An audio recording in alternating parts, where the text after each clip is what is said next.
밤사이 나온 투자 뉴스 정리해 보겠습니다. 개장 전 뉴스 보고 전략 정비하는 시간 세 분 수고해 주시겠습니다. 야천투자연구소 남인노 소장 그리고 LNS홀딩스 김선영 대표, 교보증권 김효진 대리와 함께합니다. 어서 오세요. 투자 뉴스 화면을 통해 만나봅니다. 자, 그럼 투자 뉴스는 잠시 후에 확인해 보고요. 이슈부터 바로 확인해 보도록 하겠습니다. 먼저 첫 번째 이슈입니다. 자, 지수는 2,400포인트에서 정체되어 있는 가운데요. 2차 전지주 아니면은 지금 테마주가 들썩이고 있는 시장이죠. 들썩임의 한가운데 있는 네옴시티 관련 이슈부터 체크해 볼게요. 정확히 일주일 전이었습니다.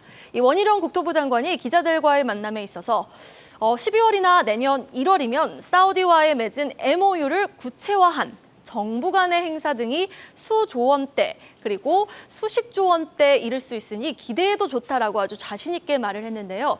사실 MOU라는 게 시장에서는 기대감과 막연함을 함께 주기 때문에 얼마나 구체화되는지가 굉장히 중요할 텐데 지금 하나씩 그림이 채워지는 것 같습니다. 오늘 사우디에서 한 손님이 방문을 하죠. 김선영 대표님. 네, 맞습니다. 지난번에 빈살만 왕세자가 우리나라를 방한했을 때 이제 한번 나왔던 내용인데 이제 일정이 한번 돌아오면서 다시 한번 체크를 해드리도록 하겠습니다.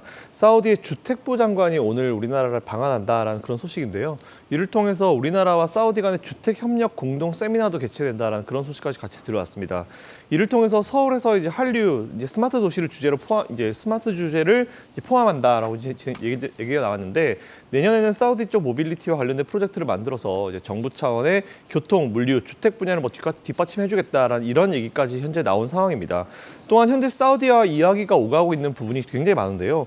건설 인프라, 그리고 방산, 에너지, 문화, 관광, 신제조업, IT 등 다양한 분야에서 일단 삼성을 톱으로 갑니다. 이제 삼성을 톱으로 한 원팀 패키지로 성과를 내놓을 것이다라는 그런 얘기가 나오고 있는데 앞에서 앵커님 말씀하신 대로 MOU라는 얘기가 되게 많이 나오는데요. 사실 MOU는 뭔가 성과로 보기에는 미흡합니다. 이건 성과로 볼 수가 없고요. 어쨌든 성과로 가기 위해서 첫 발을 내딛었다 정도인데 언제든지 두 발 뒤로 갈 수 있으니까 MOU가 모든 게 다 아니다라는 말씀 일단 먼저 드리고요. 어쨌든 빠르면 12월, 늦어도 1, 2월에는 몇 조 단위의 프로젝트로 이제 단순한 MOU 수준을 넘어서 실제 수주 성과로 오픈될 수 있을 것이니까 기대를 해달라는 그런 얘기까지 나오고 있습니다. 일단은 관련주 한번 체크 한번 해보시면 좋을 것 같고요. 특히나 오늘은 주택부 장관이 오기 때문에 네옴시티와 관련해서 이제 주택과 관련되어 있는 관련주도 한번 체크해 보시면 좋을 것 같습니다. 네, 이렇게 한국과 사우디 간의 주택 공동 협력 세미나가 이제 진행이 되는 건데요. 이와 관련해서는 지금 모듈러 주택이라든지 스마트 시티 쪽이 시장에서는 좀 가장 주목을 받을 것 같습니다. 관련해서 주목해 볼 만한 종목이 있나요? 네, 지난주에 저도 이 뉴스를 이제 똑같이 다루어 드렸었는데 일단 결론을 말씀드리면 지난주와 마찬가지로 큰 틀은 저는 이제 재료 소멸로 보고 단기 대응은 좀 일단락되지 않을까라고 말씀을 드리고 싶고요. 지난주에 그렇게 말씀을 드리면서 사우디 주택부 장관이 방한할 예정이기 때문에 모듈러 주택이라든가 이런 부분에 의해서 어떤 대장주가 바뀔 것이다. 코오롱 글로벌을 좀 말씀을 드렸었는데요. 역시 단기 영역에 접근이 유효할 것으로 보이고 있고 지금부터는 일단락이 된다라고 하면 그럼 네옴시티 테마는 끝나는 것이냐 그런 건 아니고요. 오늘 다녀간다고 해서 곧바로 계약서 체결이 아니기 때문에 언급한 바와 같이 일단락으로 판단을 하겠지만 실질적인 진짜 수혜주를 찾는 과정과 좀 시간이 필요할 거다 이렇게 보고 있는 거고요. 그러한 장기적인 장기적인 관점에서는 대형주 삼성물산과 현대건설이 실질적인 수혜주라고 저는 판단을 하고 싶습니다. 삼성물산 같은 경우는 보면 건설 부문에 주목을 해서 보겠습니다. 지난 3분기 실적이 영업이익 7,968억 원, 전년 대비해서 465% 증가한 굉장히 잘 나왔는데요. 컨센 대비해서도 67% 상회한 수준을 기록을 했습니다. 이 내용을 보면 특히 건설 부문에서 적자에서 3,240억 원으로 흑자 부문한 부분이 굉장히 도드라지거든요. 이 하이테크 공사의 어떤 가속화라든 부분도 영향이 있었겠지만 해외 대형 프로젝트의 매출이 본격화된 거에 따른 것이라고 이제 판단을 하고 있고 실제로 건설 부문의 신규 수주가 전년 동기 대비해서 55% 정도 증가를 하고 있는데요. 현 추세를 감안을 하면 올해 연간 수주액은 17조 원에 달할 것으로 보고 있습니다. 이미 상반기에 수주한 사우디 네옴시티 터널 공사, 지금 이것은 이제 현대건설하고 공동 수주를 한 것인데요. 이 터널 공사의 경우 어떤 확장성, 그러니까 추가 수주 가능성 측면에서 굉장히 의미가 크다라고 보고 있어서 실질적인 수혜주로 판단을 하고 있고요. 이 무엇보다 삼성물산 같은 경우는 지금 세계 최고층 빌딩인 아랍에미리티 건설에 참여를 했기 때문에 향후 네옴시티 프로젝트와 관련해서 어떤 초고층 빌딩이라든가 다수의 주택, 플랜트 사업에 대한 어떤 추가적인 수주가 분명히 가능할 것으로 기대가 되면서 수혜가 수혜가 예상이 되고 있고요. 현대건설에 대해서도 간략하게 말씀을 드리면 사실 내용 뉴스 어떤 플로어가 굉장히 활발했음에도 불구하고 현대건설 같은 경우는 주가 흐름이 주택 부문의 리스크를 조금 더 크게 반영을 한 부분이 있었거든요. 그래서 네, 해외 사업 중에서 그렇지만 현대건설 같은 경우는 해외 사업 중에서 중동 시장 비중이 최소 40% 정도를 유지를 하고 있습니다.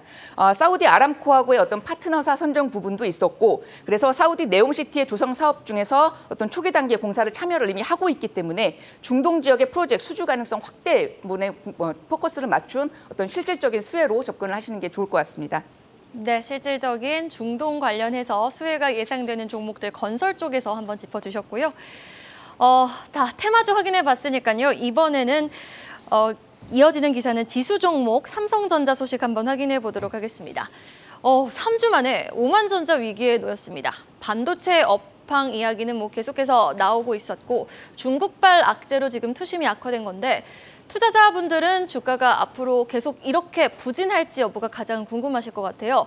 남인호 소장님은 어떻게 보고 계십니까? 네, 그렇습니다. 주식 투자를 잘 하시려면 무엇을 해야 될까요? 가장 먼저 제가 볼 때는 전반적인 시장 분석이 필요하다고 봅니다. 우리나라 주식시장 분석하려면 어떤 종목을 제일 먼저 보셔야 될까요? 바로 삼성전자, SK하이닉스라고 말씀드리겠습니다. 자, 그러면 최근에 삼성전자의 약세 요인 저는 세 가지로 압축을 해봤습니다. 첫 번째는요, 반도체의 실물 가격, 즉 D램이라든가 낸드 프레시 가격이 점점 내려가고 있다는 부분입니다. 그런데 이런 사실은 이미 작년 하반기부터 알려진 사실이다라고 먼저 말씀을 드리겠고요. 문제는 지금도 계속 실물 가격이 오르지 못하고 턴어라운드 하지 못하기 때문에 그만큼 SK하이닉스라든가 삼성전자에는 악재로 작용한다라는 말씀을 먼저 드립니다. 다음 두 번째입니다. 정말 뜻하지 않게 이번에 생각지 않게 중국의 코로나 제로 정책이 뭔가 좀 문제가 있었죠. 그래서 중국 인민들 입장에서는 아니 왜 다른 나라는 다 저렇게 자유롭게 움직이는데 우리만 이렇게 통제받느냐, 우리만 왜 봉쇄가 되느냐, 이런 불안 시위가 일어났죠. 물론 이것이 뭐 결국에는 좋은 쪽으로 방향을 잡아서 잘 되길 바랍니다만 일시적으로 상당히 주식시장에는 악재로 작용하는 것 같습니다. 어제 홍콩 증시가 개장 초에 3% 가까이 급락세로 출발했지 않았습니까? 이러다 보니까 안전자산에 대한 경계 심리가 점차 커져서 삼성전자에 대한 매물이 커졌다고 봅니다. 자, 마지막입니다. 사실 이번에 삼성전자가 53,000원대에서 63,000원까지 올라간 가장 큰 힘은 반도체 가격이 올라서가 아니고 바로 저는 우리나라 원달러 환율의 강세라고 봅니다. 즉 한 달 전만 해도 1,440원까지 갔던 원화가 1,300원대 초반까지 강해졌지 않습니까? 그럼 외국인들 입장에서는 무조건 삼성전자나 이런 대형주를 사야지만이 돈을 벌거든요. 그런데 지금 어떻습니까? 1,300원대 초반에 가던 원달러 환율이 어제는 1,340원까지 즉 1,300원대 중반까지 약세를 보이니까 그건 역시도 삼성전자에 대한 매물 요인으로 잡히고 있다. 자, 그러면 삼성전자 계속 내려갈 것이냐? 그렇게는 안 봅니다. 이번 삼성전자의 조정은 추세적인 하락, 즉 전 저점인 53,000원 향해서 가는 게 아니고 일단 아까 말씀드린 실물 가격 하락이라든가 중국의 대외 악재가 일시적으로 시장에 표출된 것이다. 그래서 저는 차익 매물 과정이다라고 보면서 이번에 삼성전자의 저점이 과연 어딘가 제가 볼 때는 크게 6만 원에서 크게 밑으로 갈 것 같지는 않습니다. 오늘도 한번 매물 받겠지만은 오히려 이것은 저가 매수 기회가 아닌가라고 말씀을 드리겠습니다. 네, 알겠습니다. 이렇게 지금 오만전자 위기에 놓여진 삼성전자 지금 오히려 저가 매수의 기회가 될 수 있다라고 말씀해 주셨고요. 자, 중국 봉쇄 우려에 오만전자 위기에 놓인 삼성전자가 있는 반면에요. 중국 봉쇄 우려에도 선방한 화장품 관련주, 중국 소비주가 있어 눈길을 끕니다. 다음 기사 확인해 보시죠. 아니 진짜 이런 거 보면 하나의 재료도 시장은 해석하고 싶은 대로 해석을 하고 있습니다.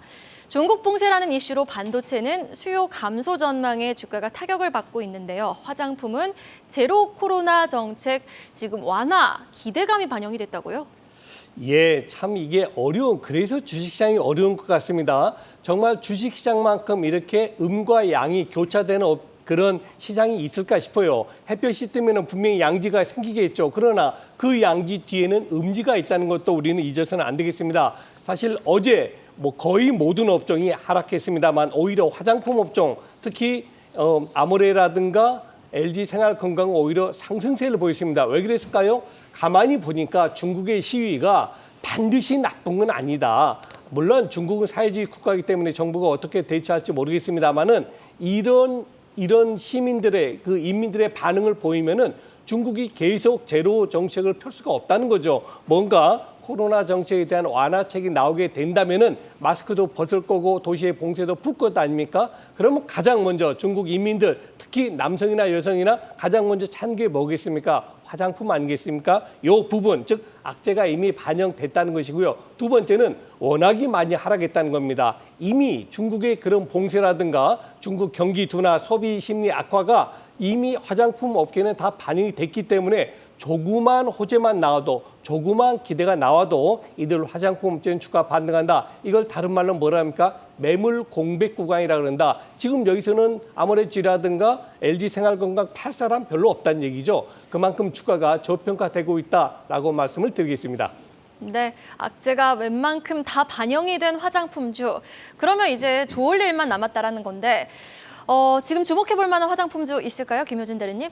이미 기사에서도 언급된 것처럼 사실 K뷰티의 상징적인 의미가 큰 아모레퍼시픽과 LG생활건강이 아무래도 대형주로서 어떤 상승의 반등의 흐름을 연장이 된다라면 아모레퍼시픽이 좋을 것 같습니다.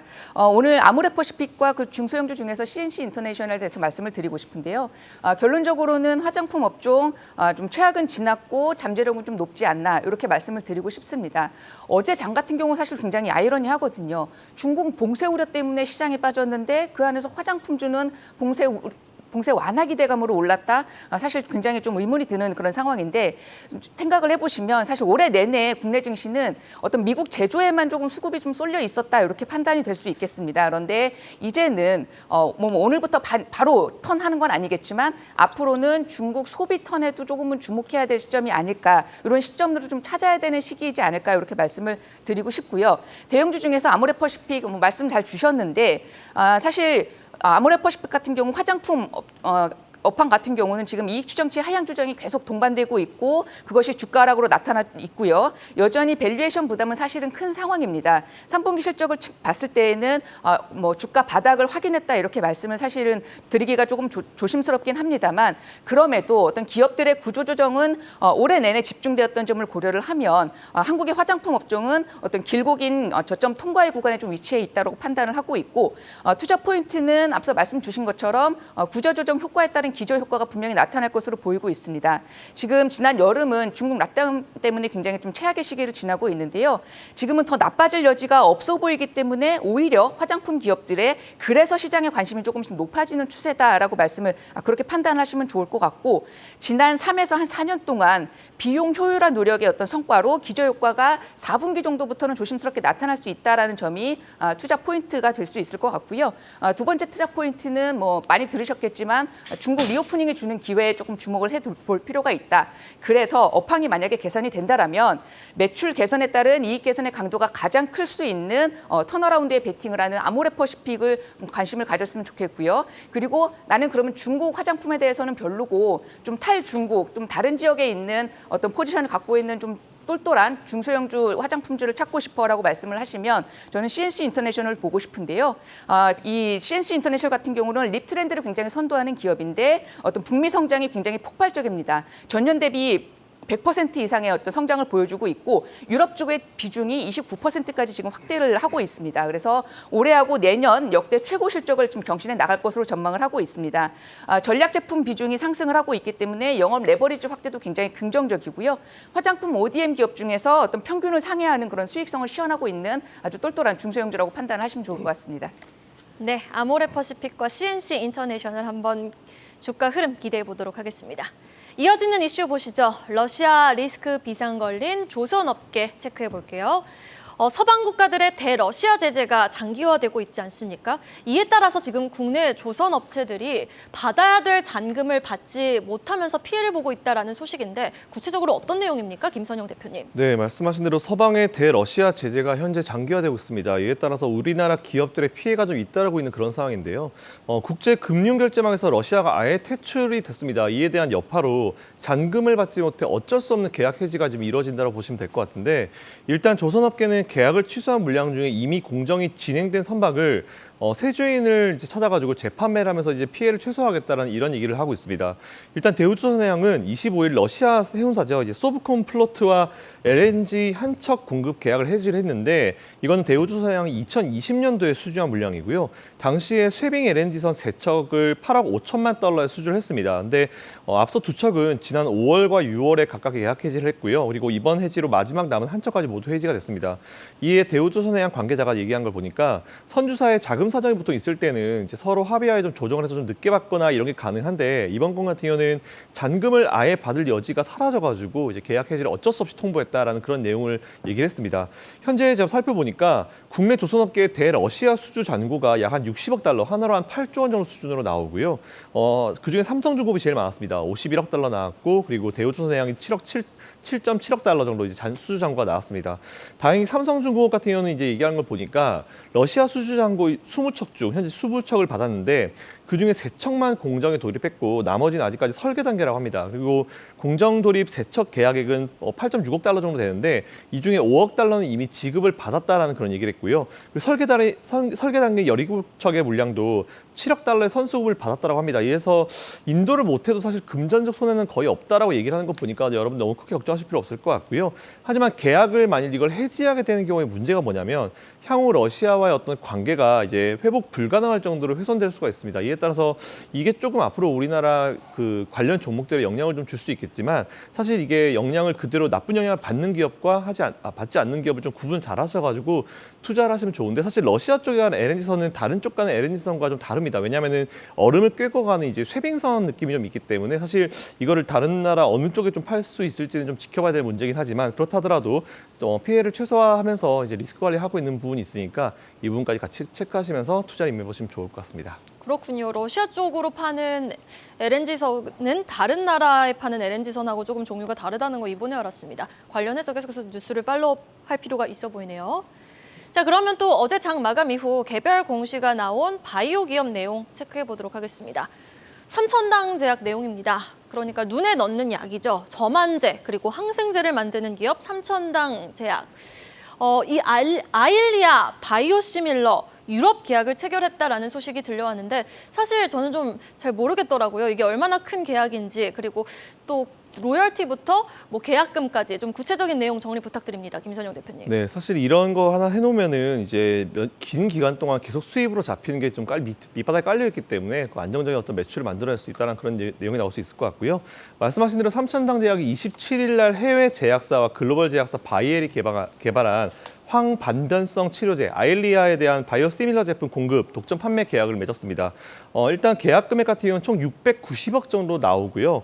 해외 제약사는 향후 10년간 이 제품을 판매했을 때 판매하는 전체 순 매출의 50%를 삼천당 제약에 지급을 해야 됩니다. 뭐 앞에서 말씀드린 대로 이렇게 10년간 전체 매출의 50%를 지급받게 되면 아무래도 전반적으로 기본적으로 우리가 깔고 가는 매출이 발생을 하기 때문에 실적에 대해서 좀 굉장히 긍정적으로 영향을 좀 미칠 수 있을 것 같고요. 사실 삼천당 제약이 이것만 하는 기업이 아니기 때문에 뭐 이것도 좀 어느 정도 기존 매출에 추가 플러스 요인이 될 수 있을 것 같다. 이 정도만 체크해 보시면 좋을 것 같습니다. 네, 알겠습니다. 주가 측면에서 한번 확인해 볼까요? 삼천당 제약 지금 10월 바닥을 잡고 계속해서 올라오고 있는 추세입니다. 주가 흐름 앞으로 좀 어떻게 전망하고 계십니까? 김효진 대리님. 결론부터 말씀을 드리면 어제 이 장 종료 직후에 해당 뉴스가 나오고 시간외에서 상한가로 직행을 했거든요. 그래서 오늘 이제 시초가는 그 시간의 상한가에 준하는 어떤 갭상승 출발이 예상이 되고 있고 상당한 거래량을 수반한 어떤 변동성, 굉장히 높은 변동성을 보일 것으로 예상을 하고 있습니다. 일단 삼천당 제약의 이 뉴스는 굉장히 유럽하고 미국의 계약 이야기가 나온 지가 사실 몇 년 된 것으로 알고 있는데 투자자들이 굉장히 기다리고 있던 뉴스가 나온 것으로 판단을 하고 있고요. 계약금 자체는 700억 정도 수준이지만 매출액에 비례하는 로열티가 핵심이다라고 보시면 되겠습니다.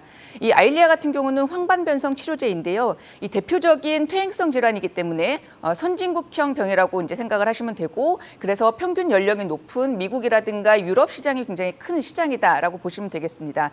이 아일리아 같은 경우는 지난해 그러니까 2021년 지난해 글로벌 매출이 무려 12조 원 수준이기 때문에 굉장히 그 어떤 블록버스터 약물이다 이렇게 판단을 하시면 되고요. 유럽 지역의 계약이기 때문에 다른 지역도 계약들이 조만간 추가로 나올 거라는 어떤 기대감이 상존해 있기 때문에 어제 상한가로 직행을 했다라고 보고 있습니다. 그렇지만 경계할 요인도 분명히 있는데요. 이 황반변성 치료제는 경쟁 약물이 있습니다. 루센티스라는 경쟁 약물이 있는데 이것도 잘 나가는 편이거든요. 작년에 글로벌 매출이 한 4.4조 원 정도 기록을 했고 또 이 부분에 대해서 경쟁도 조금 빠르게 격화될 우려가 있습니다. 국내에서만 5개 기업, 삼성바이오, 셀트리온, 알테오젠, 그리고 로피바이오, 삼청단제약, 그리고 글로벌리하게는 암젠이라는 어떤 굵직한 경쟁사들도 전부 지금 3상에 지금 위치하고 있기 때문에 경쟁이 빠르게 심화될 우려도 분명히 상존하고 있다. 이렇게 좀 보시면 좋을 것 같고요. 주가 코멘트는 그래서 상한가로 직행한 만큼 시초가는 그에 준하는 갭상승 출발을 할 것이고 상당한 거래량을 수반한 어떤 높은 변동성을 보일 텐데 저는 기보유자라면 이익 실현을 말씀을 드리고 싶고 만약에 이 해당 뉴스가 나왔기 때문에 혹시 신규 매수를 고려를 하신다면 내년 1월쯤에 이와 관련된 학회 발표 시점이 있거든요. 혹은 2월 달에 본계약을 체결할 때 그때 금액을 조금 더 구체화되는 것을 보고 조금 노려보시면 좋을 것 같습니다. 그럼 전반적으로 이번 유럽 진출을 기점으로 이 제약바이오 sek터에 훈풍이 좀 불어올 수 있을까요? 너무 좀 작은 이슈인가요? 아니요, 이슈는 큰 것이지만 이것이 차후 어떻게 진행되는지 여부에 따라서 사실은 주가 그러니까 조금 더 다르게 얘기가 될 수 있는 부분이기 때문에 이 부분에 대해서만큼은 긍정적으로 보신다. 알겠습니다. 자, 그럼 마지막 기사 확인해 보도록 하겠습니다. 고물가, 고금리 영향 속 소비는 양극화 시대 기사 체크해 보도록 하죠. 지금 유통주 토픽은 편의점, BGF 리테일, 백화점, 신세계로 확인이 됐습니다. 그만큼 소비가 양극화가 심하다는 건데 내용 좀 정리해 주시죠, 남인호 소장님. 네, 요즘 만나는 분마다 하신 얘기했죠. 정말 내 얼굴 빼고는 다 올라간다. 하나 더 있네요. 집값도 내려가더라고요. 자, 제가 지금 무슨 얘기를 드리는 거냐면요. 요즘 우리 국내 개인 소비가 상당히 위축되고 있습니다. 왜 그럴까요? 그만큼 수입이 줄어들기 때문이죠. 그런데 의외로 양극화가 되고 있습니다. 소비는 줄어들었지만 오히려 그러니까 중가품은 저가품은 내려갔지만 아예 저가품하고 또 반대로 고가품이 비교적 판매가 잘 된다는 겁니다. 자, 가장 먼저 떠오르는 게 어디입니까? 여러분들 외식을 할 자금 여유가 없을 때는 어디 가십니까? 그렇죠. 편의점 가셔서 도시락을 사 드시는 경우가 많습니다. 그래서 지금 BGF 리테일이라든가 JS 리테일이 앞으로도 굉장히 좋아질 것 같고요. 자, 두 번째입니다. 아니 소비가 나쁘다면서 왜 백화점은 왜 얘기합니까? 지난 2008년도 지금부터 약 한 15년 전에 어떤 일이 있었습니까? 국제적 금융위기로 소비가 매우 위축됐거든요. 그때도 지금하고 비슷했는데 그 당시 오히려 전반적인 소비는 마이너스를 보인 반면에 지금 자료화면 나오고 있네요. 오른쪽 거 봐보십시오. 신세계라든가 롯데라든가 현대백화점의 매출은 급증세를 보였습니다. 왜 그럴까요? 돈의 가치가 줄어든 것이지 돈 자체가 없어진 건 아니지 않습니까? 그만큼 오히려 약간의 좀 표현이 어색합니다마는 스몰 럭셔리 오히려 내가 그래 소비하지 못했던 거 여기서 한번 풀자 그런 것도 상당히 있다는 것입니다. 그래서 가장 유력한 것은 일단은 뭐 다른 3사 다 마찬가지입니다. 신세계, 롯데, 현대백화점에 대한 관심도를 올리셔야 될 것 같습니다. 네, 김효진 대리님이 보시기에는 편의점주 탑픽, 유통주 탑픽 어떤 종목 보시는지 궁금하네요. 네, 지난주 유사한 기사가 나왔었고 BGF 리테일에 대해서 말씀을 드렸는데요. 네, 탄탄한 주가 흐름 지금 이어지고 있고 앞으로도 기대가 되고 있는 편의점에 대해서 주목을 하시면 좋을 것 같고요. 오늘은 신세계에 대해서 조금 긍정적으로 말씀을 드려보고 싶습니다.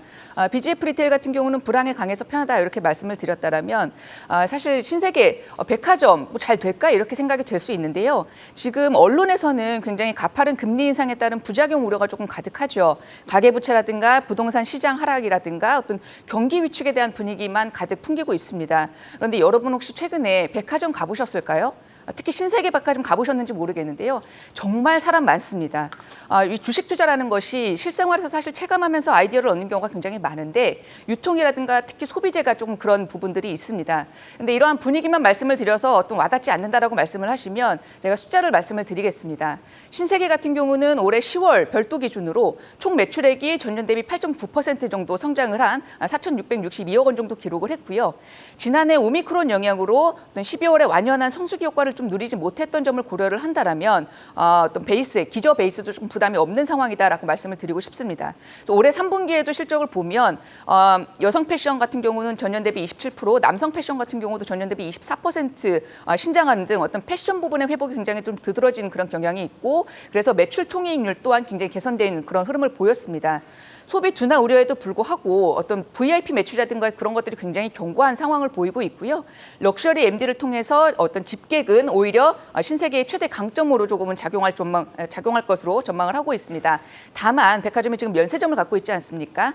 면세점 같은 경우는 연말에 있을 영업유율제 정책에 대한 어떤 연장 유무라든가 그리고 면세점 입찰 같은 이벤트를 좀 주목을 할 필요가 있겠습니다만, 중국의 코로나 정책이 완화가 된다라면 이 부분 역시 굉장히 탄력적인 개선이 조금 전망되기 때문에 꾸준하게 체크를 하면서 지켜볼 필요가 있다, 이렇게 보고 싶고요.